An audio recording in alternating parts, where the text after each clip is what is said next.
Hey everybody, welcome back to another episode. I have got quite the guitar in this case here with a very interesting story, and today we're going to check it out.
So here we have a very clean and original Fender logo black case. This would be accurate for the late 1960s into the 1970s on Fender guitars. And inside we have a pretty cool 1967 Fender Telecaster. And as you can tell, this is a factory Bigsby guitar. This has the F labeled Bigsby with the factory wiggle stick and the original bridge and saddles they used for these Bigsby guitars. And if you look on the back here, you will see there are no string through holes like on the standard Telecaster. This designates that this was indeed a guitar designed for the Bigsby from the factory. Now that doesn't really command a higher price tag. I don't think people are really seeking out factory Bigsby guitars, but it is a unique feature and is probably a little bit more rare. As you can tell, this guitar has a number of modifications that are really unique, and we're going to talk about those today. But I want to get into the story of this guitar. I bought it from my friend Jeff, basically in my backyard here in Oklahoma, and he bought this guitar in 1969 or 1970, I believe, and somewhere up in New York, just outside of allegedly where the Woodstock Festival happened. And this was right after that festival in 1969. And Jeff told me that he walked into this little music store there and found this guitar hanging up on the wall. And anyways, I think he bought the guitar for around $150, which was pretty cheap at the time. And really, that's what this guitar was. It was just a used guitar hanging on the wall in a music shop. And back in the day, you would walk in and pick up something like this. So it was really cool to hear that story from Jeff. At the time, the guitar had different tuners on it, some kind of Grover tuners or something like that. And then in the early 70s, Jeff put in this Gibson embossed pickup that would have been from a Gibson SG or something like that from around 1972 is when they did these Gibson embossed logos. And Jeff provided me with this picture of the guitar in the 1970s right after he had put in the new humbucker. And what's interesting is you can see the tuners that were on it at the time, and then also the guitar before he put the original neck pickup in the middle position here. So it's just very cool to see a picture of the guitar kind of in the transition, which would ultimately be its final form as you see it here. Then of course, later on, Jeff would add the neck pickup to the middle position, which you don't see very often. So this is probably a one-of-one setup, especially with the embossed logo neck pickup. So it'll be really interesting to hear how this guitar sounds. I did have to do a little bit of work to the electronics to make sure everything was working properly, and it's basically set up like a vintage Stratocaster where you have a three-way switch for each pickup, but then you have a single volume and a single tone that work on all the pickups. And I'm not sure, I haven't tried it yet if you can get the in-between positions, but we'll try and see. I don't know if they would even sound good. So there are a few more interesting details I want to go over before I play this for you guys. So this guitar has the more rare maple cap neck. This is something Fender started doing in the mid to late 1960s, but most of those guitars were rosewood necks. This happens to be the maple neck with the maple veneer cap on top. And it has an insane bird's eye fretboard like I have never seen on any other vintage Fender. Hopefully I can capture it for the video, but this is really like a one in I don't know, 500 bird's eye maple. You will sometimes see crazy flame or crazy maple on old Strats and Tellys, but I did actually have that 54 that I showed here on the channel that had a really nice maple neck. I'll link that video somewhere here if you want to check that out. But this bird's eye is really something special. However, Jeff added what seems to me to be like a 22nd fret on the end of this fretboard here. But what's interesting is that Jeff told me that he fabricated this metal piece to stop the play wear at the top of the fretboard, which you see this a lot on forums or on Facebook or whatever, people talking about how is there fret wear beyond the 21st fret on these old vintage Fenders? It must be fake, but actually, if you're picking really aggressively, and you'll see on Keith Richards' old Telecaster, there's a lot of pick wear up here at the top of the fretboard. And so Jeff thought he would go in and fabricate this piece to help stop the wood that was chipping away up here, which is interesting. It actually acts like a 22nd fret, but that's what he claimed. And he actually gave me a block of bird's eye maple if I wanted to go in and fix it, as if I have the skill set to be able to do that. But it's just part of the story of this guitar. The last feature that I want to show you guys before we move on, and I'll finally play this thing for you, but there's just so much to the story of this one, I had to get into all of it. So it includes the original Bigsby Allen key. That's what Jeff says this came with the guitar when he originally bought it in 69 or 70 or whatever. I've never seen one of these before, but maybe it is.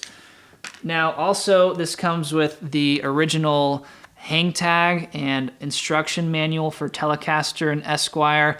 I've had these before in the past, but what's so cool about this one is that it has the matching serial number handwritten inside, which I assume Fender would have done at the factory.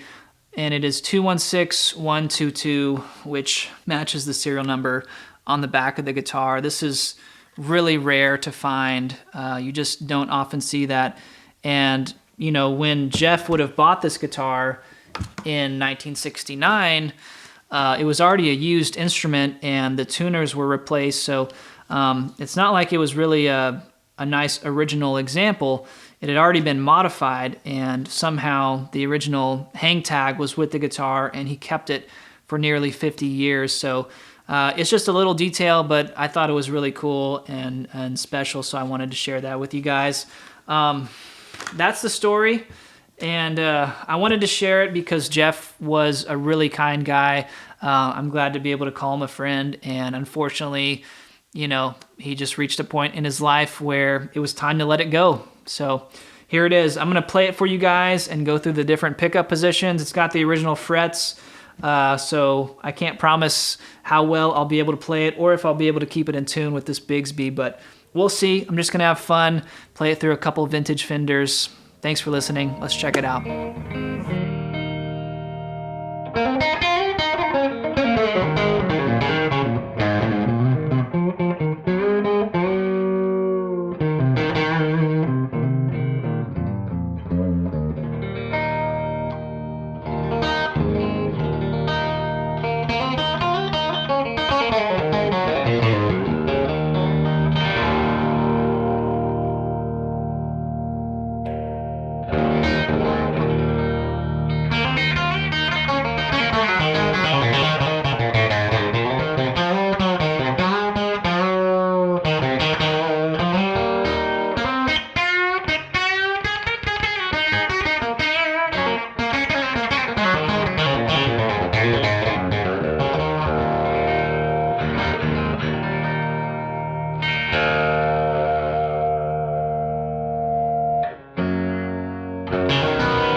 All right, guys, I want to say thank you so much for watching today's video and listening to me tell the story of Jeff and this 1967 Telecaster.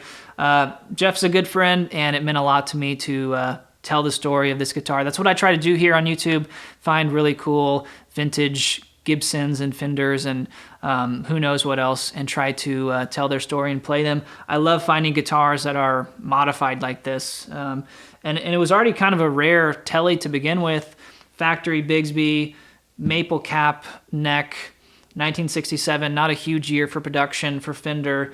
Crazy bird's eye and all original nitro finish.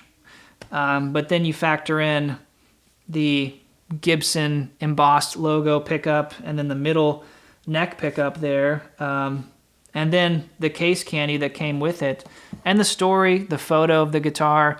It's pretty cool. So Jeff, if you're out there, I hope you enjoyed it. Give me a call sometime. And to everyone else, if you enjoyed it and you want to support what I'm doing here, you can leave a comment or a like on the video. That really helps. You can also check out some of my new music I just released on Spotify. All the links for all of that will be down below. Thank you, guys. I'll see you in the next episode. Peace.